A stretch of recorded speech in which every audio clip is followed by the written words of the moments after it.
Hello, good evening. I'm Ms. MORRIS Ludwig, born from a Christian family, and we worship the living God. Something really changed my life in a different way after the war. We were one day in our room around 8:30 in the morning. The rebels came to attack us. They entered the room and they killed my father, my mother, my sister, and my brother, and then the daughter of my sister. I was saved by running into my room and I went under a bed. After a few minutes, when I came out, I saw them dead, and it was raining heavily. So I came out and I saw nobody. I stood there for some time and I saw some soldiers, trucks that are passing by. And I walked in the rain and went in front of the road. And I stopped some of the soldiers because they knew me. And they asked me, what's happening? And I said, my man, they came and killed all my people. So I'm left alone. Nobody is alive at home now. So the man said, come sit down in the car, let me carry you somewhere. So he carried me to a camp. And I said, I can't stay here. So he carried me to the in-town Monrovia. That was the day that the Ecomos soldiers were in town.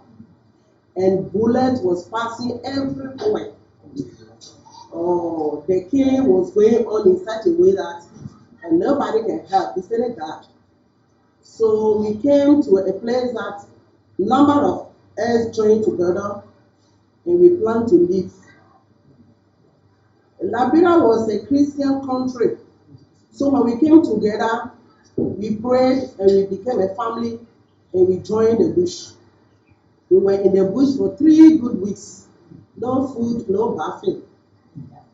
And in the bush, we had a lot of friends. The rebels, the wild animals, the snakes. They became our friends. We were in the bush for 3 good weeks.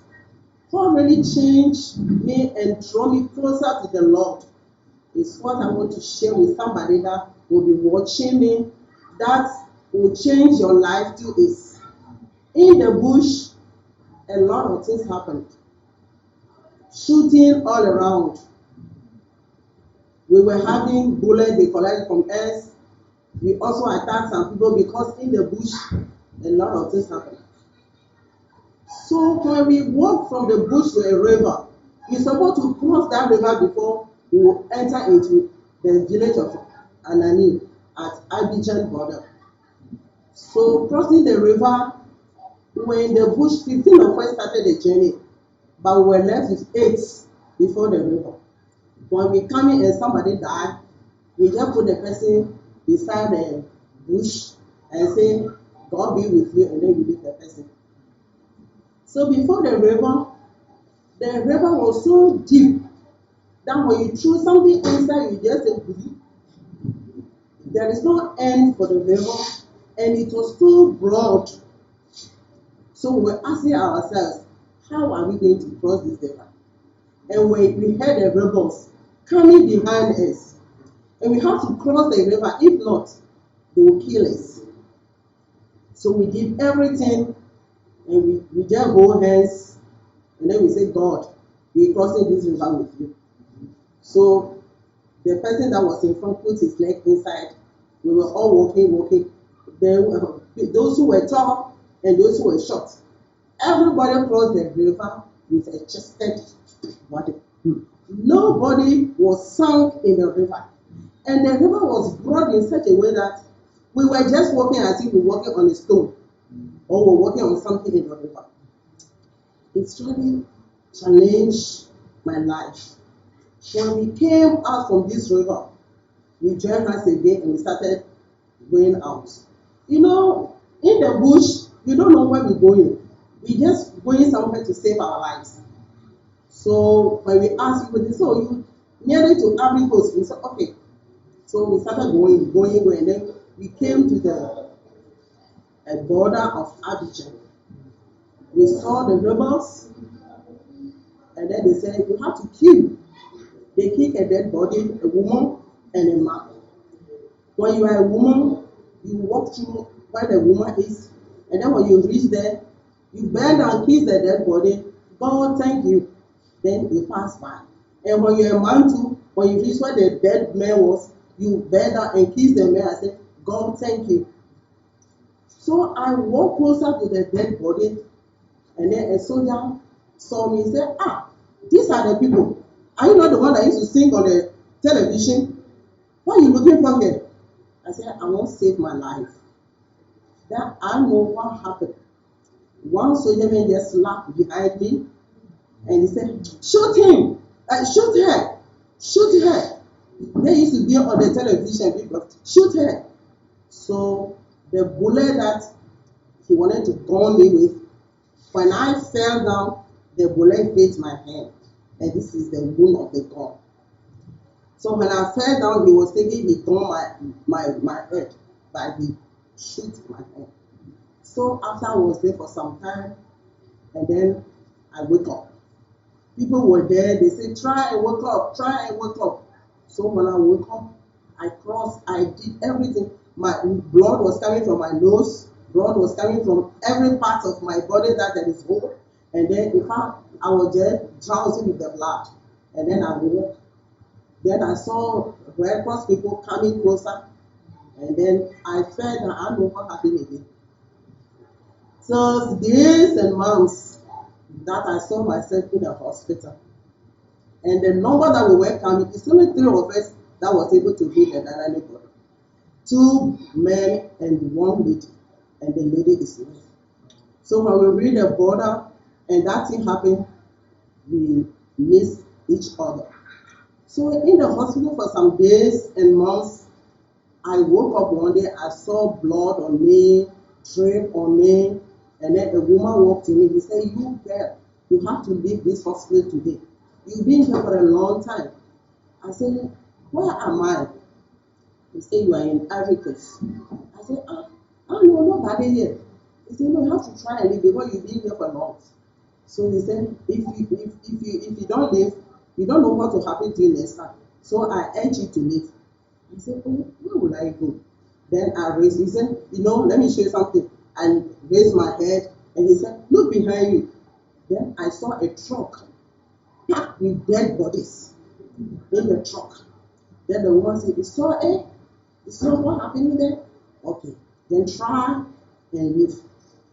And I said, the only place I know is Europe because I was working with the airline, and I don't know any place. So it's better, maybe I have to fly to a country that I know. He said, no, now you cannot fly to no country. You have to go to these African countries. I said, okay, if I get Togo, I'll go. There was a man that I held before. So if I can get to Togo, I'll make it. So the man said, okay, the woman said, okay, me, I'm leaving. I'll not come back again. I was there for some time, some people came, they said, those who want to go to Togo, those who want to Ghana, those who want to go to Nigeria. I said, I want to go to Togo. They removed the blood and they say on me, and then one woman came and gave me some rice to walk. So I joined the car. Me and the woman, we joined the car. Then going, the woman said, hey, my people, I can't make it. I can't make it. We said, what happened? He said, no, I can't make it. So the woman died on the road. So the car stopped, and we put the woman beside the roadside, and we continued.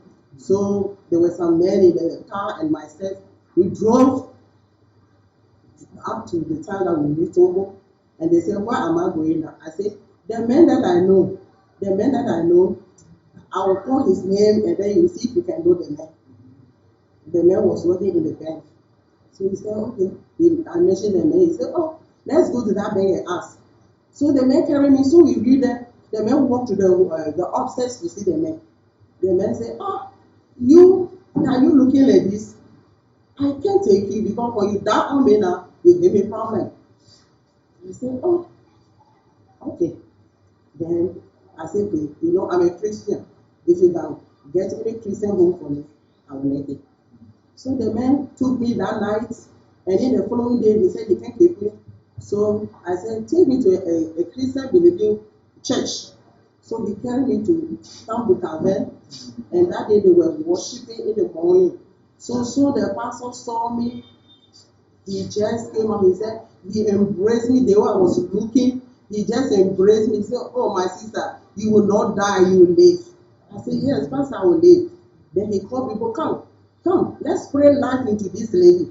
So they prayed life into me, and then after they took me to the hospital.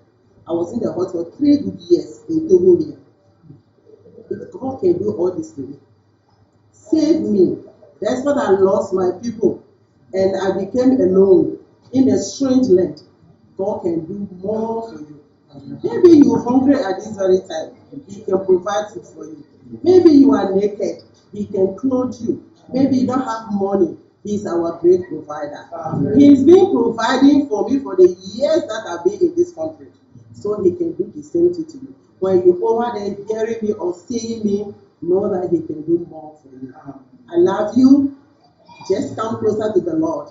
What really challenged me and drew me closer to him was, there was a text that I read in the Bible, Job 22, verse 21. He said, just attach yourself unto the Lord.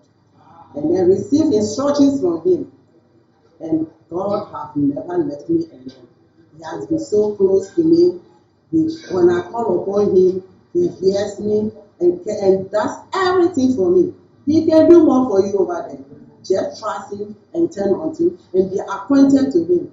I love you in Jesus' name.